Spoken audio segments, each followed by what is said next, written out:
Welcome back, everybody. The holiday edition of the Johnny Renaissance podcast. Carl's home. Everybody's home, and we're looking for things to do. And so it's always a good opportunity to innovate and test and try new things. So we're back on Riverside. And by the way, a lot of you have been asking, John, how are you getting that video quality? And some of it is a secret for now, but Riverside is your gateway to massive improvements on your video quality. So click the affiliate link that you see associated with this podcast. And if you're looking for more information, stay tuned to this month's newsletter. I got a little blurb in there about that. Carl, welcome back. Yeah, it feels great to be back. I had a hip surgery at the beginning of the month, but starting to feel a lot better. And so excited to get back on LinkedIn and get back into the mix. I finally start work back again next week. So super excited for 2026, man. I feel like we've got some big things coming in 2026. That's right. So yeah. That's right. And when you say we're here to talk a little bit about AI, and most specifically, Carl and I both had an experience with AI over the last month or so that is interesting, and we wanted to share it with you. And it was going from ChatGPT to Anthropic's version, Claude, and the differences that we noticed with those two systems. We wanted to share that with you. But before we get into that, when you think of 2026, Carl, the big things happening for 2026, what's on your mind? Man, that's a good question. I think we're continuing AI, obviously, huge AI innovation. I think, one of my big predictions for 2026 is I think there's going to be a lot of competition to ChatGPT with some of these other AI models, like, for example, Google Gemini and Anthropic's Claude. Carl, what's the big focus for you guys on your team for the first quarter? Yeah, so we had a really, our AI tools, we're really expanding those. So really encouraging people to use those, which I think is exciting. I think we also need to be careful with some of that stuff, especially from a security perspective and a cybersecurity perspective, which is why, I really appreciate what Anthropic is doing. And I really, these companies that focus more on AI safety, I think that's going to be super especially important. I really don't think that OpenAI is focusing enough on that. And we'll kind of get into that with their model and things like that.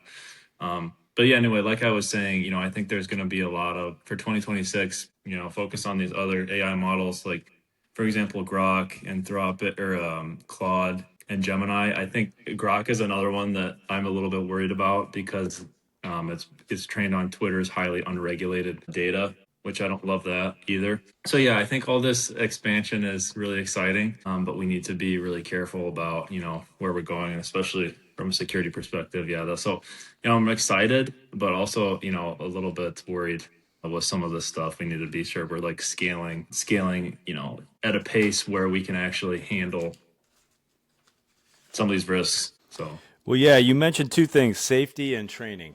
And I feel like these are two really important topics right now related to AI, safety and training. I just read a big article in the Washington Post yesterday about the current lawsuits with ChatGPT for the unfortunate stories of those who have committed suicide, and the families feel like ChatGPT was not doing what it should do or acting the way it should act in those situations. And after reading that article, I would say I kind of agree with that assessment. I don't want to get too far into that. I just want to bring it up to talk about safety. Training is the other aspect of it. And that's what the safety is all about is, they have to figure out a way to train these systems to be able to operate the right way in a myriad of situations. And in this case, we're talking about, someone who's having mental health issues, but it gets us into the idea of training as it's the most important thing right now related to AI, in my opinion. You should be training your own agents. Yeah. You should be gathering your data inside your company and organizing that data and organizing your libraries, because that is where the true leverage is going to come over the next few years, is your expertise in combination with AI to help you do even more and scale your operations. Yeah, and then I think also an important note to that, and a reason why everybody should be training their own AI, especially if you have a lot of great ideas, is this, these models are only as good as the data that they're trained on. So some of the information, for example, like working on editing my resume, it said, maybe tone down the strength section a little bit to make it more readable, which I didn't really agree with, because that's probably advice that you would get from most resume trainers. So that's kind of a good example is, also be careful with the data that you're getting. It's not all right. And I think that's why Gemini too is so powerful, is because it just uses Google's super ultra powerful search engine to get real-time data. So that's a huge limitation of, ChatGPT and Claude. Absolutely. So It is this idea of continuing to think different and to think for yourself. So AI can do amazing things, and we all get into bad habits sometimes of letting it do too much of our writing for us, or letting too much of AI's personality slip in and supersede our own personalities and our own voice and what we're creating and doing. It's easy to do, but because again, the real combination is your expertise and your own thinking in combination with AI, and always approaching AI with that sense of like what they taught us in graduate school, which is question everything. Hmm. Don't just assume that it has the right answers. Yeah, absolutely. And I think also, stop only using ChatGPT. That would probably be my biggest recommendation for anybody right now is, try out the other models. I think me and you have found that Claude, I really actually prefer it a lot more than ChatGPT because ChatGPT is constantly trying to keep the conversation going, even when it ended, kind of gassing you up. I don't need all this fluff BS. I just want information. Yeah, I don't need to be stroked the whole time by ChatGPT as Mhm. I'm writing and working. Hey, Johnny Yeah. Renaissance, that's a great idea. You're amazing. Da, da, da, da, da. Yeah. But if you'll notice, and Carl just said it, it's one of our big points we wanted to make on this particular podcast is try all the AIs. Try as many Yeah. different versions of AI as you have the time and wherewithal to do because they're all a little bit different. And you'll learn different things from different platforms. And what we have learned from using Claude versus ChatGPT. And it's funny because ChatGPT is out there as it's almost like, when you say, I'm going to Google something, you say, I'm going to ChatGPT some because Hmm. they're the biggest one. They're the most powerful one at this point. But there are certain subtle things that are happening in that interaction and that UI and that experience of ChatGPT that are very, very different from the experience Hmm. with Claude. And I prefer Claude at this point. I will just Yeah, say me that. too. Yeah, you had said that too. And why is that? Why do we feel like we prefer Claude at this point, Carl? Why don't you talk a little bit about that? Yeah, because I think it just gives you answers that are more straight up. It's not trying to constantly have its own personality, which I don't really need to have my AI have its own personality and tell me that I'm doing great and whatever. I mean, I really don't care about that. Maybe some people really like that. I don't like that at all. It's not a person.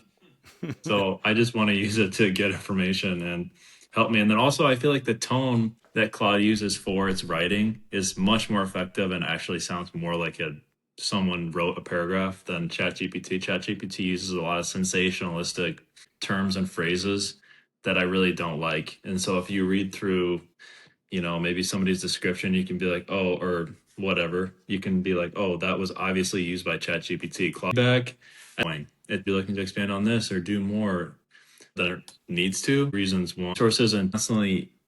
So that's kind of That's a really good point. That's a really good point. The kind of the responsible evolution of this technology is something everybody's talking about, and I want to come back to a couple of the things you said. In fact, I'll comment on the one real quick, and then I just want to give some context on what Carl just said, just in terms of how big AI is getting and how quickly and how much energy it's taking, and all of the things that we're hearing about. Is that very similar to the way Facebook works, the way Instagram works. Well, we all know this when I say, you know how it is. You get onto those platforms to do one specific thing, and suddenly you're 15 minutes in. hmm They're really, really good at sucking you in, drawing you in, and keeping you there. And there's this element of ChatGPT with all of those prompts at the end. Oh, do you want me to do this for you now? Do you want me to do that for you now? Do you want me to make that? I yeah. mean, it's really a. And when you compare it to when I compare it to my experience with Claude, it's a stark difference. I do feel like when I'm using ChatGPT, I'm being pushed along and pushed a lot more than whereas with Claude it's more of a pulling. It's still doing the same thing, but it's not trying to keep me going constantly. It's a very, very different experience. But again, just for context, before you have any more comments about that, this is just stuff I read in this was in the Wall Street Journal, in an article in the Wall Street Journal. It just gives you some context on how big this is all getting. This year, America's large tech firms will spend about 400 billion on AI infrastructure. NVIDIA CEO Jensen Huang estimated that 3 trillion to 4 trillion will be spent on AI infrastructure by the end of the decade. That's a Yeah. huge number. That's That's a ton of energy. Here was another one. I had this one circled, but the focus on artificial general intelligence obscures where the AI revolution is moving even faster. Advertising. Google, Meta, and Amazon are all spending hundreds of billions of dollars on AI to defend and further build their advertising businesses. It's really important at this point to understand that these big tech companies, which have a lot of power and a lot of influence on our lives in general, they make their billions on advertising. And that is an area where AI is already causing a major disruption. Do you have any thoughts or experiences with that particular part of it, Carl? You might Yeah, that's not. interesting. And like, that's even a perspective that I kind of knew, but I didn't fully think about that until you said it. I don't know. I just feel like all this stuff, I don't like personalized. I've never been a supporter of personalized ads. I just feel like that's a kind of a violation of your privacy. And companies like Apple are really good at asking you, do you want personalized ads? And I even think Google has been a little bit better about that. But yeah, I mean, this stuff we're just going to have to be careful with because it's just going to take off. And then also, I think it's important for people to ask themselves, like, how can you protect yourself with a lot of this stuff? Because it's easy to, like, I even talked to somebody who works for a large, or, a big cybersecurity company. It's a mid-size probably, but they said, it'll be interesting to see if a lot of these companies decide to create their own AI security or just rely on the behemoths like Amazon, Google, Meta. In my opinion, I don't really think that that's a good strategy. I think that every company should have their own methods and security because, we've seen what happens with, for example, CrowdStrike and with the AWS outage, right? So that can happen. So you need redundancy, and I think there's way too much reliance, like you said. I mean, they control a big part of our lives. So I think there's way too much reliance on these big companies just to save us and be responsible, and they often aren't. And there's been many cases of that. I kind of went off on a tangent there, but yeah, No, no, I think it's good. It's just a conversation today about AI, all the things everybody's thinking about AI, and you talked about two things. Our reliance on it will grow over time. One of the other things I wrote down was our denial as business owners, as individuals, as people in the society, about the fact that you really do need to be working on it, which is what you mentioned. yeah, Whether or not, how engaged should my company, my business, me as a salesperson be with AI right now? And my answer is as much as possible, yeah, because otherwise you're going to fall behind. And there are small business owners across the country in all categories, but especially in the funeral profession, who are already not tech savvy. And now you're going into the AI world, and you can bet that the bigger corporations out there, the bigger companies, still not all of them, still not enough of them are working on this enough. But your game is you and your expertise and everything that you know and your libraries of information that you have available to you. Those are all they were valuable anyway. You yeah, can think of it as your intellectual property, but they are 25 times exponentially more valuable now, because when you take that information and your expertise and you build that into AI and you do that with intention and in specific ways that are going to help you grow yourself and your company and your staff and everything you're trying to do and help you accomplish your goals, that becomes extremely powerful. Now, I don't know what that actually means for you who's listening to this right now. I don't even know exactly what it means for me, although I've got a pretty good idea at this point, and I was talking about that earlier this morning. But you should be working on it. And if you're not and you want to start that conversation, of course, reach out to us here, and we can start that conversation and give you some ideas about places where you can start. But those two things are important. Not relying on the world at large, big tech at large, especially in death care tech, the big death care tech companies, relying on all of them to do what's going to need to be done. You got to take responsibility and stop being in denial about just how important all of this stuff is. yeah, yeah, exactly. I think this willing ignorance is not good. I mean, I don't think it's good regardless with anything, but I think especially with this is, let's get on top of this. Like, if I was running a business, I would be really sure, okay, how are we defending ourselves against AI attacks? Because it's so easy. I mean, somebody could, if you were running a remote company, you could hire somebody from, we've seen it. You could hire somebody from North Korea who looks like a Chinese citizen or somebody, and you can hire them into their company, and it could totally destroy your reputation. So that's just one example of something that can happen. And I think I can give actually an example of how you've used or building your AI library. I mean, I come downstairs and dad is playing Dan Kennedy recordings, all night long so that he can be fed into AI. So it's just doing things like that. And then I haven't really experimented with building my own machine learning model. I think probably one of these companies will come up with some subset where, hey, just your own model, you can build it with our system. But then also, I think, ChatGPT, like it gets to know you so well, or Claude gets to know you so well. That's kind of your own model in itself. Like I can just put it in there now and be like, hey, am I the right fit for this position? And it can give me a really good reflection on that. You know what? That's a great point because I have a story along those lines. Relatively recently, I had to do some hiring for one of my partners, and I relied heavily on AI and everything it could do for me in that context. And it wasn't making the decisions for me, but it was helping me wade through all of the information in a much more efficient way, and then helping give an opinion, AI's opinion, about what was going on there so I could combine it with my own thoughts and opinions and make an even better and more informed decision about what to do next. That's really helpful and really helps a business scale. And what I would add to that is, and it's a little bit tangential to what we're talking about, but it's this idea of where do I start? John and Carl, where do I start? It's always interesting to get Carl's perspective because he comes from the cybersecurity world. And I want to talk a little bit more about that in a second. But one of the other things from this Wall Street Journal article I read was just about how AI is disrupting the advertising field. Actors, photographers, videographers, artists, animators, voice actors, sound designers, set designers, copywriters, editors, and translators all stand Hmm. to lose their work and their jobs. And that is all true. Yeah, Absolutely. absolutely. But instead of approaching that like a victim, what I want you to do is if you've got that expertise, it's even more reason why you need to be engaging with AI and learning as much as you can so you can take what you have, combine it with AI, and bring something new and unique to the marketplace instead of, oh, the sky is falling, AI is going to take everybody's job. It's true. It's going to take jobs. But it won't take jobs from the people like you and us who are working on this stuff and trying to find that slight edge and trying to find ways to help make it work for us and our customers and our partners and our colleagues in ways that, no, we can't see now. But if you've got your head buried in the sand and you're over relying on others and not gaining a better understanding yourself, you are setting yourself up for trouble down the road and maybe not that far down the road. Yeah, absolutely. Totally agree So with everything you said. Yeah.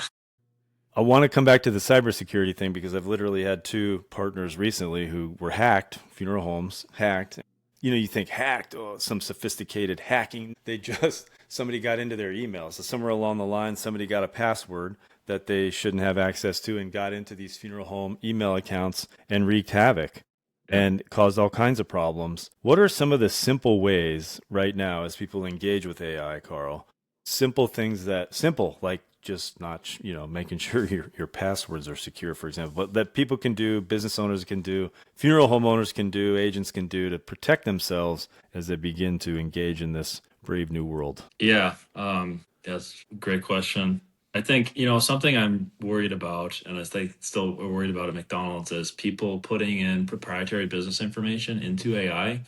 So you have to know that any information that you put into AI, it retains and uses that information. So when somebody else submits a response, it's basically combing through information that you've put into the model. So if there's any classified or proprietary information, you should not put that into ChatGPT.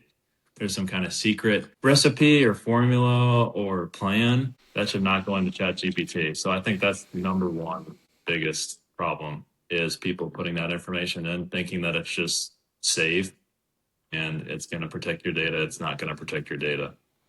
But the other thing, and what you just mentioned is, and it's not related to AI, but I mean, geez, just put a multi-factor authentication on your email and encrypt your files. Because probably what happened with that funeral home is they didn't have multi-factor authentication. They got a password, and then they were sending files with personal information unencrypted. So and that's such a simple thing. I mean, you can set that up right now. Yeah, I think it's everybody tends to think about more complex things or that there are more complex things that they have to get in order when it comes to this. But there are really like probably a dozen things you need to do right now inside your business that are as simple as stop everybody sharing the same email address at a funeral home, for example. Make sure your passwords are secure, lock everything down, go through a process of making sure that you've got the two factors set up. I mean, those are basic things, but you Yep. really can't afford to ignore any of that stuff anymore Yeah. because, go ahead. Yeah, and I argue now you should almost have three-factor authentication. I think like Gmail now is three-factor. Like when I just set up my new phone and I had to send a notification to my phone and I had to get a email code in my email. So just more and more factors, and then also being really like conscious of, that's another thing that worries me is like the social engineering aspect, because we can basically just create an AI text of anybody's voice. Probably people have enough audio of me and you to be able to do that, and it sounds really real. And so, just being careful of that, because that's the easiest way these cybersecurity attacks can happen. It doesn't matter if you have 5-factor authentication. If somebody successfully social engineers you with AI, they're going to get in. Yeah, and if you think you're immune because you're smarter than everybody else, just remember that, man. If these scam artists catch you at the right time in the wrong, in the wrong play, whatever, Oh, they can yeah. slip stuff past you. I read a story earlier this week about a guy. He came in. I don't remember the company. I probably shouldn't say the name anyway. It was a story in the paper, but he came in as a new CFO, and he paid hundreds of thousands of dollars to a vendor that was a fake vendor. Somebody got to him because they posed as the CEO of that company right after he got hired. And somehow through Oh, that yeah. process tricked him That's into bad. handing over a couple $100,000 for something. So it happens all the time. And so yeah, just maintaining awareness, invite people in who are experts, have your IT guy or girl, if you have one, have them come in and give a talk to your staff on all this stuff. Yeah.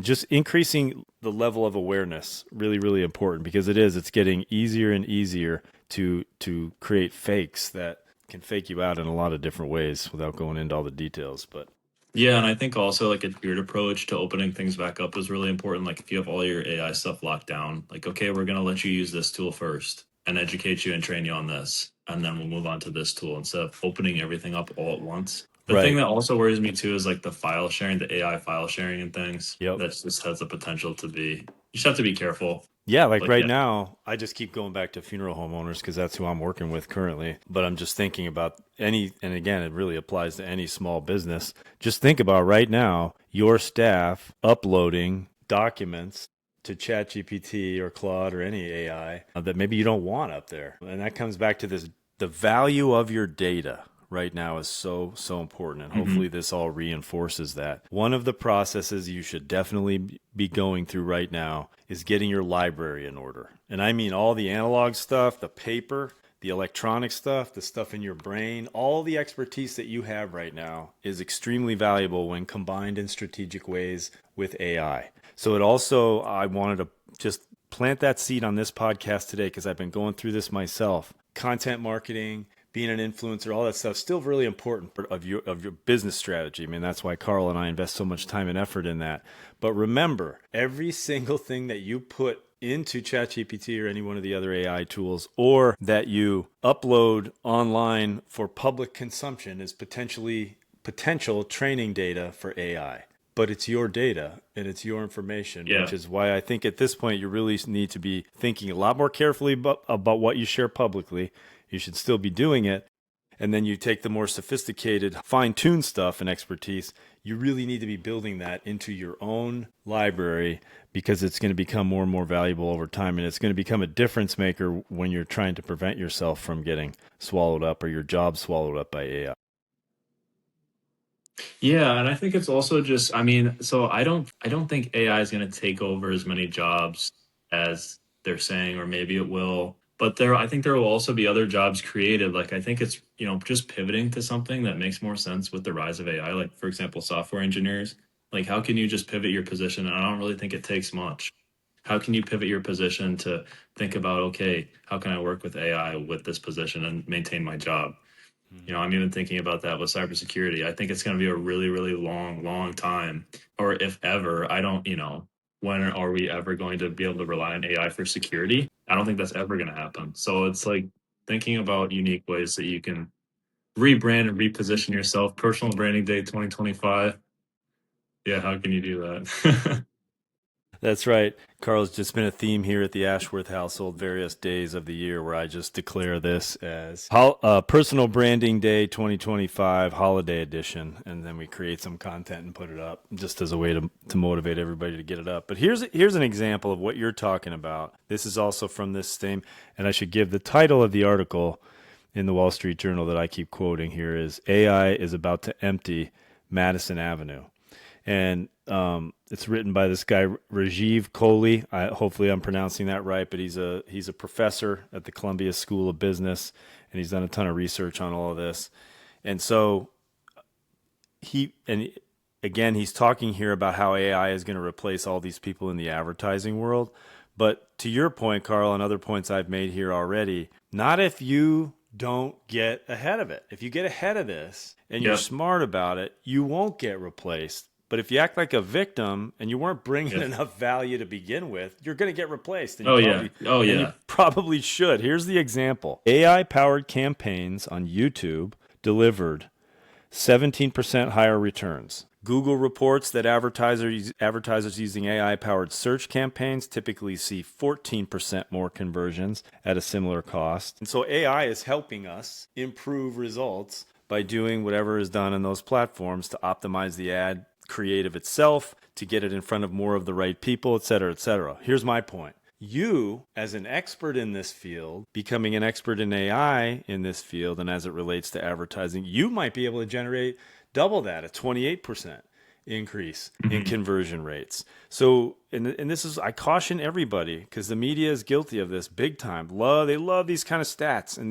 these kind of stories because they get everybody all emotionally triggered, and then they want to click and read and all that. And it's like, fine. What I take from that is like, holy crud, what if I could double that using AI or triple that using AI? And that's how I want you to encourage to think about all of this stuff because of your expertise and where you sit and everything we're talking about here. But it's interesting that just by letting AI loose on some of these things, you do see improvements. And I can guarantee the people that are losing their jobs, they weren't working at this enough to generate these kinds of increased conversions. They were sitting around getting too comfortable where they were sitting. And then I think that point you make too is really good. Like, it's gonna get rid of people, and I don't want to sound too harsh, but people aren't gonna make it if they're not providing value. And I think there's a lot more people not providing value than people like to admit. So I think that part is, I don't want to say a good thing because people are going to lose their jobs, but I think just think about that.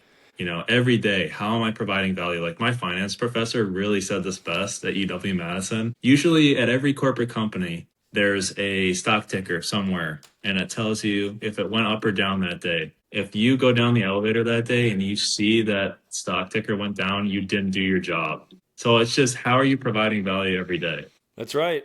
That's right. Yeah. Seth Godin wrote a really great book about this 15 plus years ago called Linchpin. And it's all about what do you need to do to create yourself as a linchpin in your company and your business and your field so that you don't get replaced. The other thing you're talking about, which is always important, is market correction. It's this idea that every year in your business, you should lop off the bottom 10% of everything and let that go and replace it with 10% better, specifically customers. Lop off the bottom 10% of your worst customers and go find 10% new customers who are going to pay you more and be easier to deal with, etc.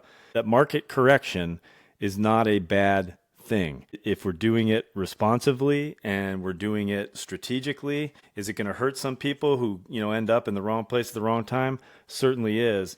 But the market is always correcting itself, and it's always going to follow the money, and it's always going to get rid of the waste. Not always, but the point is that this is a huge market correction in a lot of different ways, just like it was when the internet came around at the beginning. And by the way, if you lived through that one too, full well that a lot of what you're hearing and reading right now is pure speculation. No one has all the answers. No one has 100% certainty. So think for yourself and think differently and gather as much expertise as you can so you can make your own smart decisions about everything. Yeah. And one thing that really just irritates me is the sensationalistic emotional headlines that the media likes to put out that I just get on my phone. Like Yahoo Finance notification. Damon John says AI will replace all jobs. Like, what does Damon John know? That guy's not an IT or security expert or AI expert. So it's, I think just being really careful, and I think that stuff is terrible. It's like, come on, why are we? But it's easy for people to latch onto. So I think that's why it's out there. Yeah. And it's one of the, again, having been around a little longer than you have, you just watch kind of the history of all this stuff and as it plays out and as we have all this access to information and everybody's competing for eyeballs on the screen.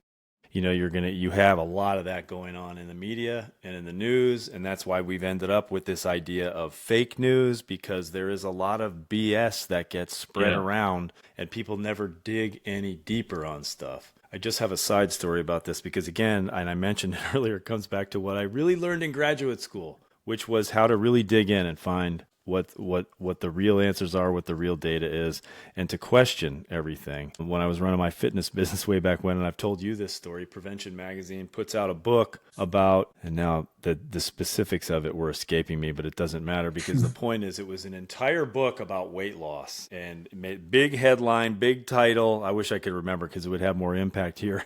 But I was like, really? It was so dramatic that I thought that, is this really true? And so I dug back and dug in and find out, it didn't take that long, of course, but just most people won't do that, that the entire book was based on one study of 9 people. So, Okay. This is America.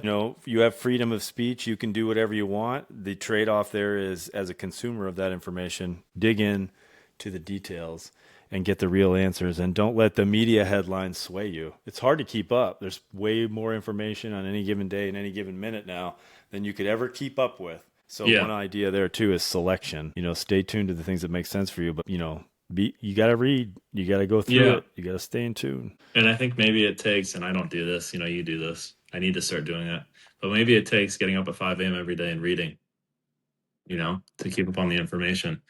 And I think, one perspective that's super unique that you have is I feel like you've always been way ahead of all this tech stuff and you've experienced it all. And it was funny. My mom said this Christmas, we got some new devices, and she's like, we've never had a shortage of devices in this house. We've always been ahead of it.